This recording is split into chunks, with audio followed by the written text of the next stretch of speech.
Welcome to Year in Review. I'm your host, Courtney Ketchen. Over the next half hour, we'll look back at the stories that made headlines across northwestern Ontario in 2010.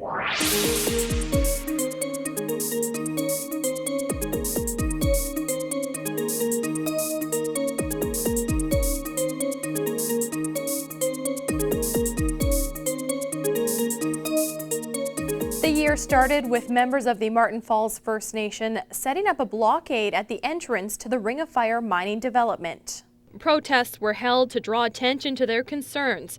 Northern community leaders and chiefs said they wanted fair treatment from mining companies. What we want to do is own the camps, and then we employ the people. We think that'll be more equitable. Thunder Bay's local economy took a blow in January. The call center StarTech announced it would be closing. Nearly 200 full-time employees were left without a job. StarTech operated out of the city for 4 years. This is not good news. I'm sorry to hear it happen. And I know it's hard on people. We spend a lot of time and effort attempting to diversify the community and make sure there's jobs. And it's always difficult when you get this kind of news. As the world geared up for the Olympics, city residents got up close and personal with the torch. The Olympic flame made several stops in the city over 2 days. Thousands of people lined up to catch a glimpse of it, and some were lucky enough to carry it. There's no words to describe it. It was great. It's absolutely great. Awesome, totally awesome. A lot of pride, a lot of unity. It's a very positive thing here. In February, a long-standing dispute over land in Loch Lomond came to an end. 85% of Fort William First Nation band members voted to accept a $3.5 million offer from the federal government. The outcome meant they could move ahead with the addition to reserve process for the Bowater sawmill site. The band was ordered to pay the city of Thunder Bay $2.3 million in back taxes for the sawmill property. After a long search, Lakehead University revealed its new president. Brian Stevenson was the chosen candidate to take over for Fred Gilbert, who announced his retirement last year after 10 years at the helm. Stevenson was the vice president academic at the University of Winnipeg before accepting the position. The father of two said he has a vision for what he would like to see LU become. What I want to do is, first of all, focus on academic excellence, which means the promotion of research, the support for teaching so that we continue to have the best teaching possible. Also, doing everything I can to have the best student experience that students can have. A hip-hop song written and performed by Thunder Bay's 22-year-old Jordan Burnell became an instant hit online. The song called My Hometown featured lyrics about the Nor'westers, Finnish pancakes, crystal beer, and everything else home to Thunder Bay. The video received thousands of hits on YouTube within days of being posted. Thunder Bay resident Matt Popowich shot and directed the hit. I finished the video at 2 a.m., put it up. It was on YouTube at 5 a.m. and I woke up the next morning and I was getting phone calls and emails. It only said 300 views, but once it updated, it just started going crazy like wildfire. In March, after 2 months of protesting, there was a breakthrough in the long-standing dispute surrounding the Ring of Fire. Band members in Martin Falls and Webequie First Nations agreed to take down their blockade. The move came following positive talks with several mining companies and the province. Mining Minister Michael Gravel met with community members and chiefs over a 2-day-long tour of the area. This has always been the strive for our people, is to benefit from our lands and resources that we have, our traditional territory. And I think if we work together as communities, we can accomplish more. The Lakehead Region Conservation Authority faced a tough reality in March. After spending almost a year planning and preparing for the construction of a new building, the project was canceled for lack of funding. Only 50% of the $1 million needed was in place by their construction contract deadline. The LRCA currently operates out of a 53-year-old former school, which still runs on well water and a septic tank. We have to be fiscally responsible, and that's why we've decided to not signed the contract, and we'll revisit we'll look at it where we're going to go, and we'll revisit where we have to go. The 2010 Cavendish Cup came to an end in March. More than 50,000 people attended one game or another during the university hockey tournament held at Fort William Gardens. It took more than 5 years to prepare for Thunder Bay's 2-year tenure as the Cavendish Cup host. We learned a bit last year and it made it a little bit better this year. I think the setup in the Wolf Den was a little more welcoming. Was the kids area was bigger and they liked that. The kids really loved that kid zone. And, I think the hockey was equally as good this year. After much debate, the former Brodie Street bus terminal was moved to City Hall in April to make way for construction on Thunder Bay's new consolidated courthouse. The transition was smoother than anticipated on the first official day of operation at the temporary location. Extra transit staff was on site for weeks helping riders adjust to the changes. Everything has gone very smoothly this morning. Drivers doing a great job getting the word to the customers. The customers are finding their buses, and everyone seems to be quite happy. A Thunder Bay man who attracted national media attention after being involved in a high-profile violent assault case was freed of any charges. Jake Raynard was released from the court system with an absolute discharge after being a victim of an alleged hate crime against homosexuals. The incident resulted in 1,500 people participating in a local rally in support of Raynard last year. I was granted an absolute discharge, which means that there's no need to go to trial. In the process, I did have to recognize some of my own misdoings for the evening. It was announced in April that after more than 30 years, the Frank Murphy Pool at St. Joseph's Care Group would be closing on July 1st for financial reasons. Low program registration numbers and a shortage of qualified instructors in a bad recession led to the closure. There's a lot of competition out there for pool programs, for aquatic exercises, for wellness programs, and it's just very difficult to remain competitive. And as of this year, we've lost close to $500,000. Stay with us. Year in Review 2010 continues after the break. Welcome back to Year in Review. May began with members of the Couchiching First Nation setting up a controversial toll booth on Highway 11 near Fort Francis. The move was to protest land claims and soil contamination on reserve land. Vehicles passing by were being charged anywhere from $1 to $5. The toll booth remained up for several weeks. The federal government has since responded with $2.7 million in compensation. We've never been compensated for Highway 11 that runs through Couchiching here, and we've never been a party to all the prosperity that resulted of the causeway and the highway. Thunder Bay's first murder of the year took place in May.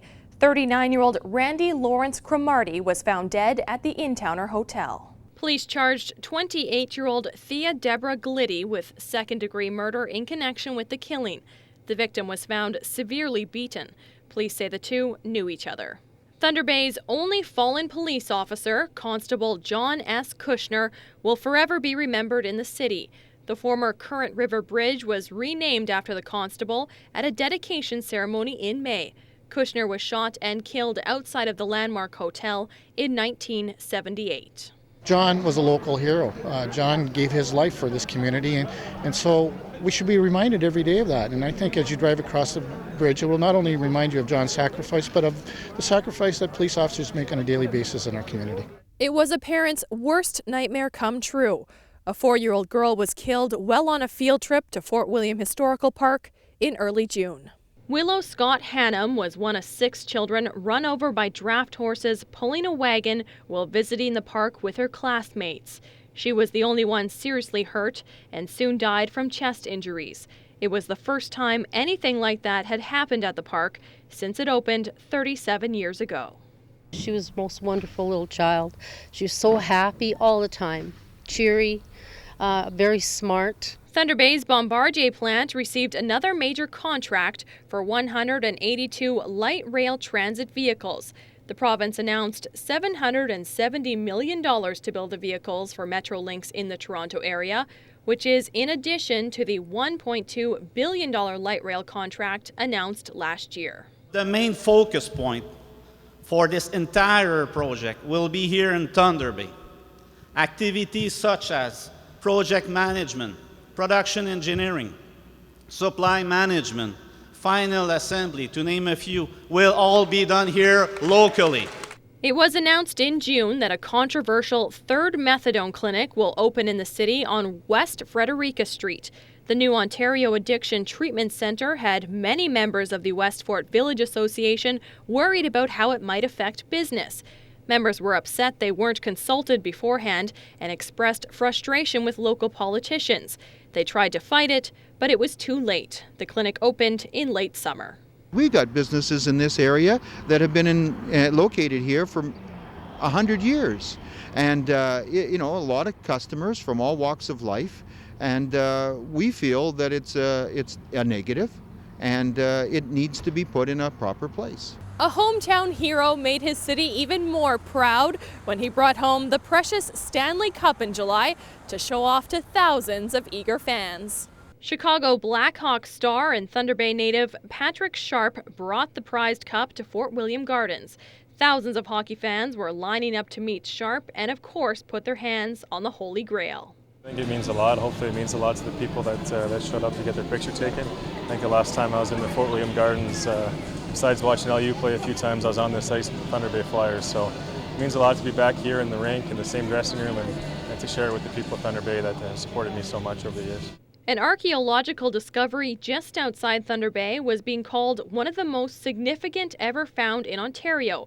Remnants from a civilization from approximately 9,000 years ago were being excavated from behind the Mackenzie Inn on Highway 1117 in July. The site appeared to be almost completely undisturbed by humans. Paleo sites are incredibly rare. They're not something you generally dig every summer, so each find is kind of unique in itself. The story of a black bear spotted with its head stuck in a plastic jar made headlines around the world. The bear was seen wandering around the Hercot landfill and sometime later on Lambert Island, looking a lot thinner.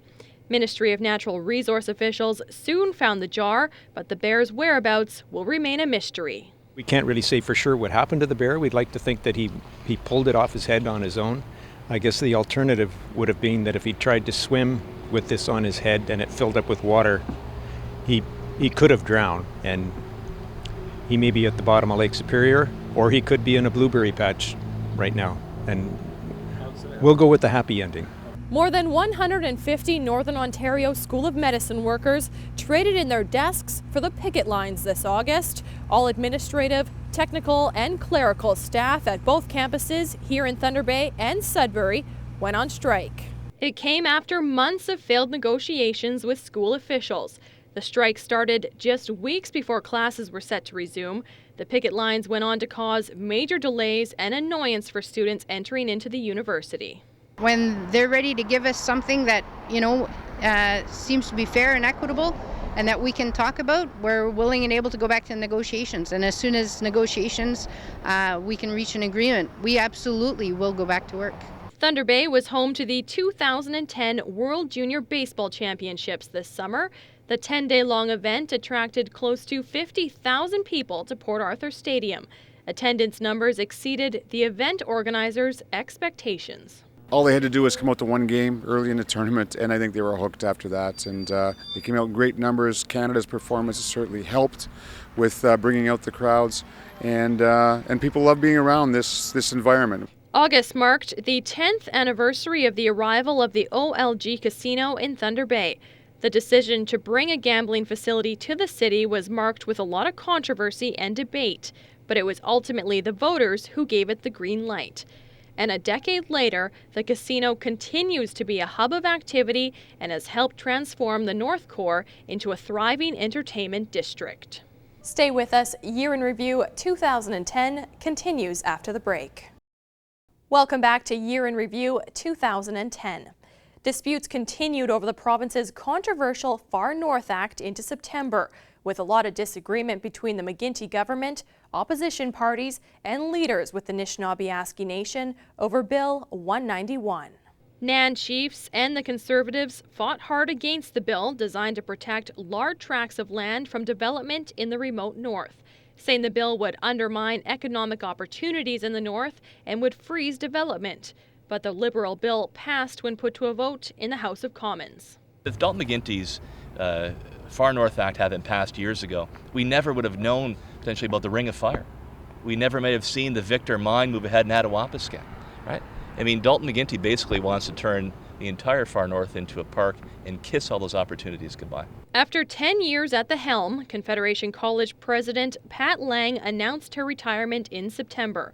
Lang will continue to fulfill her duties throughout the school year and will leave her post in July 2011.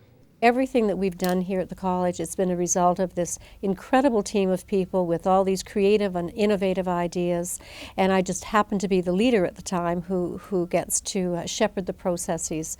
But really it's all about the people that are here, and that's really what makes this place as special as it is.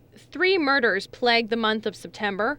A 30-year-old woman from Big Trout Lake was found dead in a hotel room at the Travel Lodge Air Lane. 2 women, one aged 33 and another aged 28, have been charged with first-degree murder. Just days later, a 25-year-old man died after a violent altercation on High Street. A 19-year-old has been charged with second-degree murder in connection with the incident. And on September 21st, the body of a 16-year-old girl was found in the County Park area. She had been beaten to death. 2 teenage girls, aged 14 and 15, have been charged with second-degree murder. October was all about the municipal election and who would win over the coveted mayor's seat. Keith Hobbs' 7-month-long grassroots campaign paid off in the long run. Hobbs beat out 2-term mayor of Thunder Bay, Lynn Peterson, by more than 6,000 votes.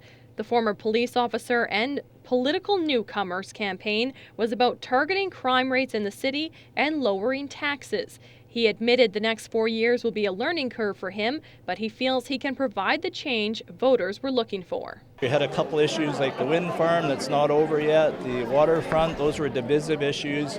And I spent my career being a peacekeeper, so I need to bring the peace back to Thunder Bay. That's, as mayor, I think that's a role of a mayor, is to be an ambassador and get people working on the same page, and I do have that skill.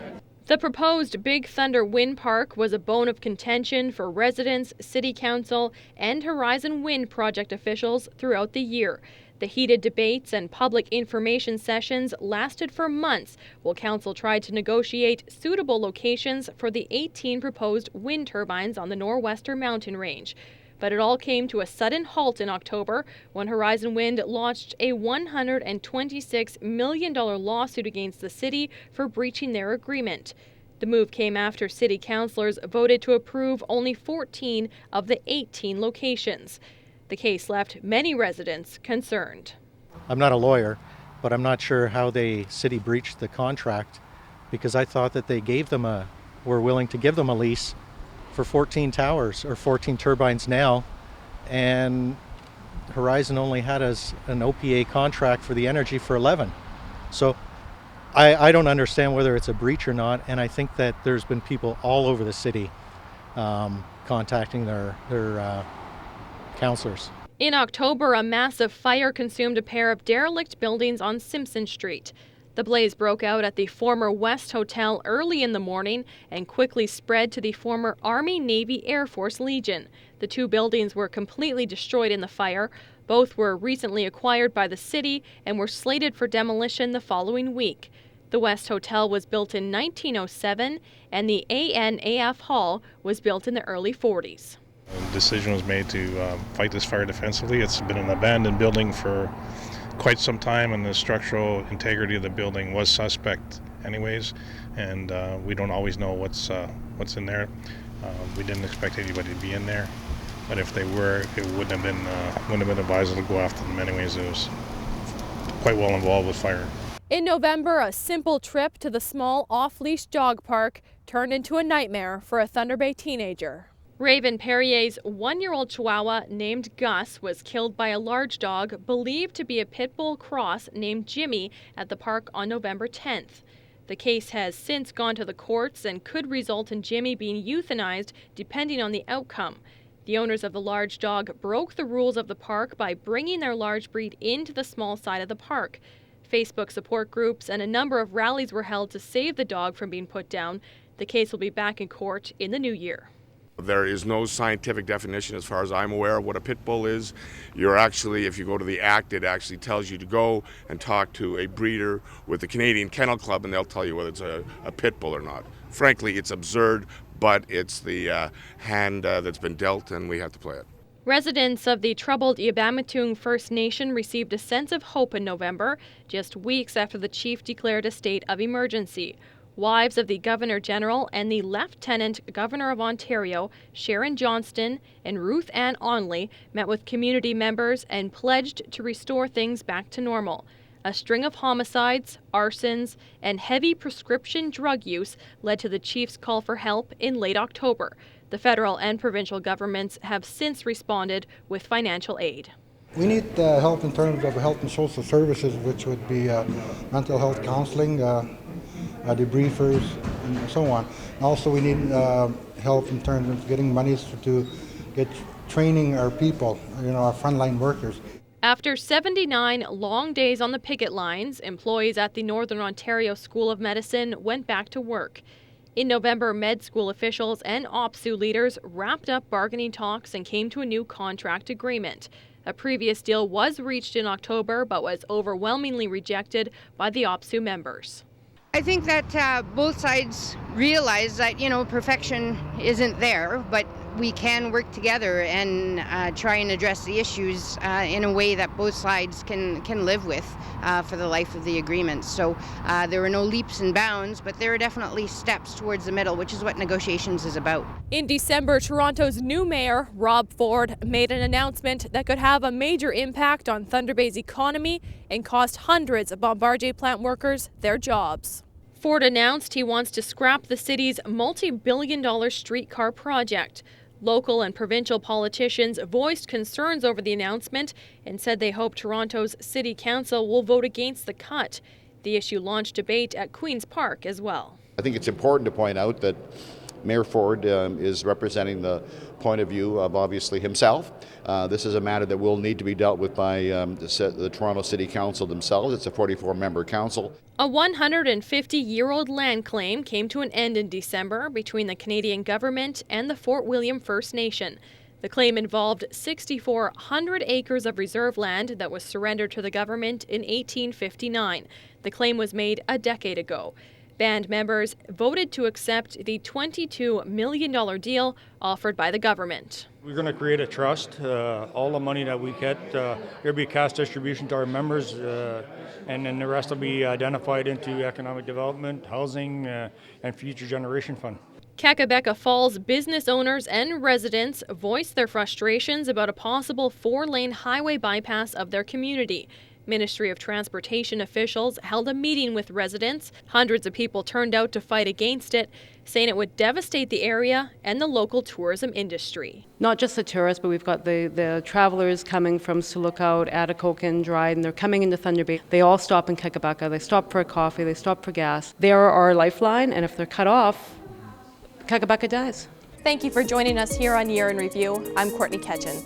From all of us here at Thunder Bay Television, we want to wish you a Merry Christmas and a Happy New Year. See you in 2011.